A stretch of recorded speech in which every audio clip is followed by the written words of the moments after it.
I had the beginnings of an epiphany last night. While laying in bed, staring at the ceiling, looking at the fan spin, I began an exercise that I have done multiple times, where I began to question my existence. Why am I me? Why is the being of I and the becoming of me, why do I exist as I am? My universe is my universe. Your universe is your universe.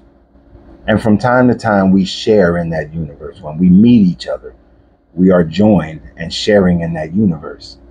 But even when we are together, your perspective of what the universe is, what you see, what's going on around you, may differ slightly from mine. Of course, if we see a red car go down the street, we both saw a red car go down the street. But the depth of the red car, the speed of the red car, we may have different perceptions. You may say it's going fast. I might say it's going slow. You may say that it is a deep red. I may say it's just a dark red or not, or a regular red. So there are still slight perceptions that we may have. The temperature in this room is moderate to me. It may be cold to someone else, but yet we share in the same temperature. So we have a difference of perspective. So our universes are not one and the same, but shared. Colliding universes in every aspect of life.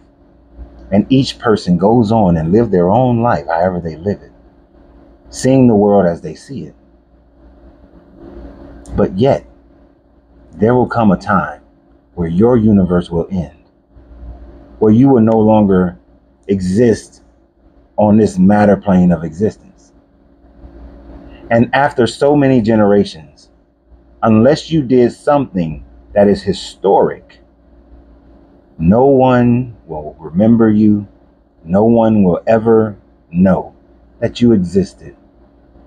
Now, we live in a day where we have videos, we have paperwork, pictures, things like that, which could create a way of validating your existence for a longer period of time. But 600 years ago, someone was born, someone lived, someone had children, someone died.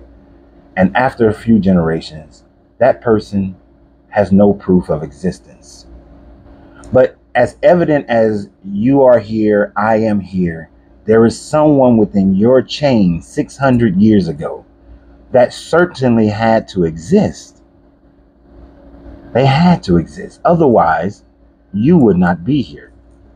So you being here is proof of their existence, but we have no idea or conception of who that person was. Now, in thinking about that, and thinking about some of what I had previously been calling, and I'm saying previous as of today, my past lives, I had the realization that these are not so much past lives, that these are more akin to the Akashic record, that these are instances of my ancestors who all made up a part of me. You see, I often wonder that when you leave this body, your consciousness could possibly scatter and become and join in with other consciousness. You see, just like there is magnetism all over and all throughout the universe at every plane of existence, aspects of your personality, just as certain atoms and protons and neutrons and electrons, as there are attractions and repulsions within them, the same thing happens with your consciousness, seeing as how your consciousness is energy. And when a child is born, a consciousness that is favorable to that child, to that womb, enters into that child. That's one way I thought about it. But I realized, and I thought about that, but I realized that there are aspects of my father who I did not grow up around, personality traits, ways of thinking, ways of behaving, that are similar to his, and yet he was not in my life on a daily basis. We had phone call conversations, visited from time to time. But my grandfather and my uncles were more of the males in my family, the men in my family that I surrounded myself with. But yet my thought process is not as much like theirs as it is my father's. So I realized that my thought process, my consciousness, is a melding of my parents' consciousness. And their consciousness is a melding of their parents. And so on and so forth for generation and generation and generation and generation.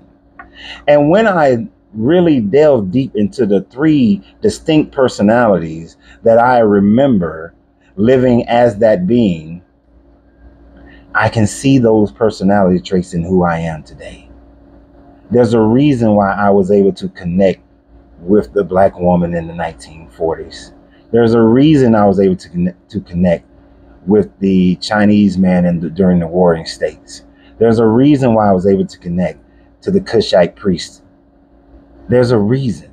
They exhibit traits that are strong within me today, that I am merely remembering and connecting to my ancestors who created my consciousness in a string, a succession of birth, death, birth, death.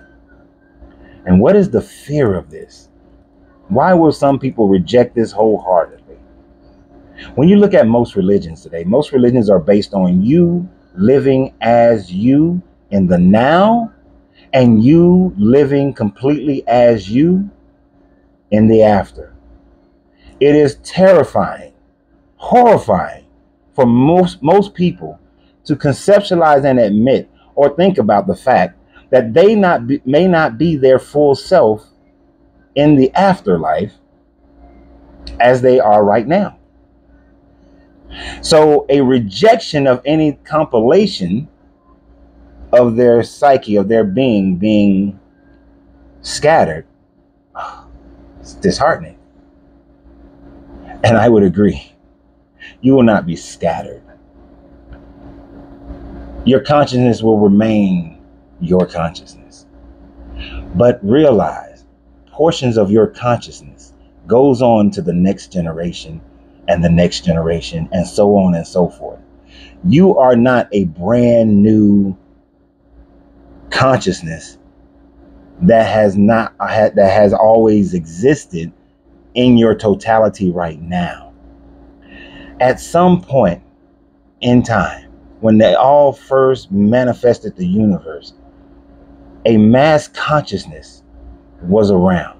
And as each birth occurs, a piece of that consciousness is separated from the all. And that piece connects with another piece and creates a new consciousness. And that consciousness and another consciousness creates a new consciousness. So although we all come from the mass consciousness of the all, we also have new connections of consciousness that were not previously existing individually, but came together as the different pieces of consciousness, different parts of the mass consciousness separated themselves and then rejoined with other conscious states to manifest you. And through generations, you have been manifested. And your journey back to the mass consciousness is still your journey. You are still you. You will still be you. But one day, you will be absorbed back into the mass consciousness. I know that may strike some of you fearfully, but know that it is truly, truly a comforting and beautiful thing. So remember, you have to free yourself to be yourself, because your greatness is non-negotiable. Good journey, good vibrations.